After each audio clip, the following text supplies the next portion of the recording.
জানালার পাশে হালকা পর্দার ওপারে এক টুকরো মিষ্টি রোদ, আর হৃদয়ের খুব কাছাকাছি থাকা প্রিয় কোনো মানুষের পরম নির্ভরতা, এক অবুঝ মন আর খাঁটি ভালোবাসার গভীর অনুভূতি নিয়ে এবার দর্শকদের মন জয় করতে আসছে বিশেষ নতুন নাটক ইতি আবির। পোস্টারে যেমনটা দেখছেন, রাইসুল তমাল এর অসামান্য নির্মাণে এই নাটকের মূল চরিত্রে দুটি বেঁধেছেন বর্তমান সময়ের দর্শকপ্রিয় ও প্রতিভাবান অভিনেতা আরশ খান, এবং তার সাথে আছেন মিষ্টি হাসির নতুন প্রজন্মের পরিচিত মুখ ফারিয়া রহমান পারু। নীল ব্লেজারে আরশ খানের এই প্রাণ খোলা চওড়া হাসি আর হালকা সবুজ পোশাকে পেছন থেকে পারুর তাকে মিষ্টি করে জড়িয়ে ধরার এই লুকটি জাস্ট অসাধারণ। অনস্ক্রিন এই একদম ফ্রেশ জুটির কেমিস্ট্রি দর্শকদের মনে এক অন্যরকম রোমান্টিক আবহ তৈরি করবে। মহাপুরুষ এর মূল গল্পে এবং আসাদ জামান এর চমৎকার রচনায় নাটকটি পরিচালনা করেছেন গুণী নির্মাতা রাইসুল তমাল।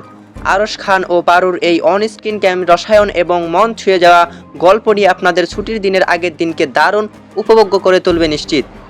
তাহলে ভালোবাসার এই সুন্দর গল্পটি উপভোগ করতে একদম ভুলবেন না। নাটকটি মুক্তি পেতে যাচ্ছে এই বৃহস্পতিবার অর্থাৎ 25 জুন শুধুমাত্র global TV online official YouTube চ্যানেলে। অবসরের সময়টাকে চমৎকার বিনোদনে রাঙিয়ে তুলতে চোখ রাখুন তাদের চ্যানেলে। আর বাংলা নাটকের এমন সব ধামাকা রিলিজ আপডেট সবার আগে পেতে আমাদের চ্যানেলটি সাবস্ক্রাইব করুন। আর যারা ফেসবুক পেজ থেকে দেখছেন, পেজটি ফলো করুন। ধন্যবাদ।